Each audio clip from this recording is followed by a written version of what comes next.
Thanks for tuning into this edition of Mock's News. I'm Ryan Brooks, and I'm gathered by our fellow Mock, McClendon Curtis, who was just signed to the Las Vegas Raiders. So, McClendon, what can you tell me about how your experience has been at UTC thus far and how it's impacted your journey? I would say UTC has been great. Personally, for me, I've made a lot of connections with academics and obviously in the sports area. And I just wanted to be one more than an athlete, as people usually, the cliche that we say. I wanted to reach out there and kind of build relationships, and I feel like I've done that. I feel like a lot of the UTC staff are family, and that they've helped me, one, obviously get my first degree, but also I just completed my second degree. So that was an amazing thing, and I never thought I would be able to do. Incredible. And you just got back from camp and you're kind of just transitioning into this whole, NFL world and industry. So how's it been kind of going through the conditioning and being away from your family? How's that been on you? Be honest with you, that first day, first week was really hard.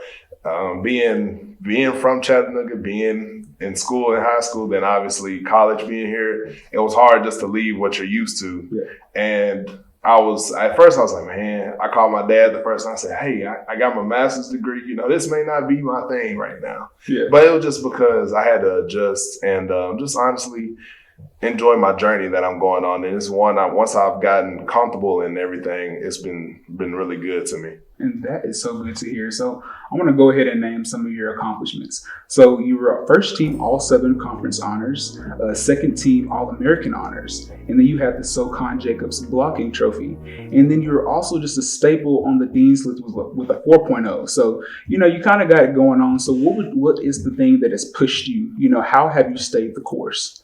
For me personally, I always tell myself, hey, look, you got to give yourself the best chance, the best opportunity to be successful. You only get one chance, and I've never gotten the chance to be on the Dean's List or 4.0. So I was like, hey, let's see what that's like. So I wanted to do that, and I did it multiple times, and I was, one, proud of myself, but two, I just wanted to show people, hey, I'm just not a football player. Yeah. Like I'm educated. I want to be educated, and also I want to continue to grow myself, not in just football, but in life. So in a few days, you've got Big Kurt's football camp coming up. It's July 8th. Mm-hmm. So, how did you get that started? What came about? I was literally sitting in the hotel room. I've been in the last month, and I called a lady her name is Nikki Bryant, and she works at the YMCA. And I was like, hey, can you help me put this camp together? And we got the ball rolling. I found coaches and volunteers, and she started helping me get sponsors. And from that point, it's just the ball was rolling. I got along with my agency, and they created us a website for my signups and registration and everything like that. And here we are. We're about to kick it off Saturday. As of I feel like yesterday we were at 116. Today we got 136. Wow. And that is just so awesome. Also, you're not just cooking it up on the field. You're also cooking it up in the kitchen. So for those of you that don't know, he has a page called Whipping with Kurt. And, how has that passion evolved over time for you? Man, it's done me well financially when I was in college. That's how I kind of get by with the extra cash.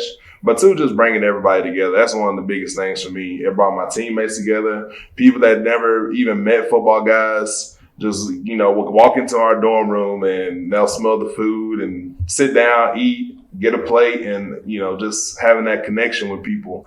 That's one that helped. And also, two, now everyone's like, you got to make this. Like yesterday for the 4th, I smoked some chicken wings. And I'm always trying new stuff, trying to experiment. Now, this was the smoked Cajun lemon pepper ranch wings. Yeah, see, you didn't bring me any today, so I'm not going to hold you on that, though.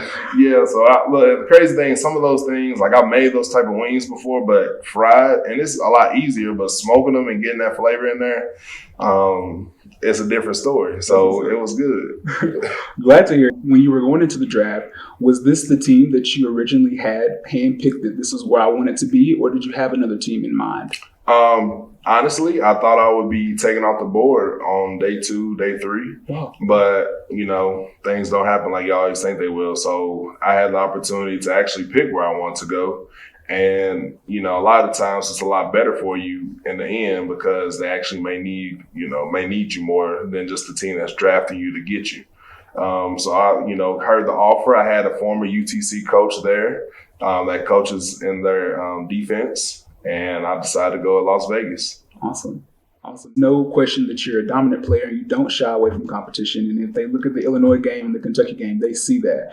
So, me, with that being said, it's kind of like you were just plowing through the field like a bowling ball on game night, So, with that being said, I know that you have worked really, really hard for this moment. And I have no doubt that you could start this year for sure. Because I feel like that you would put the work in, and you seem like a really genuine person. So I wish you the best, and I know that the school wish you the best, and your family wish you the best. Thank you. Thank you so much for being here with me today. And that's this edition of Monks News.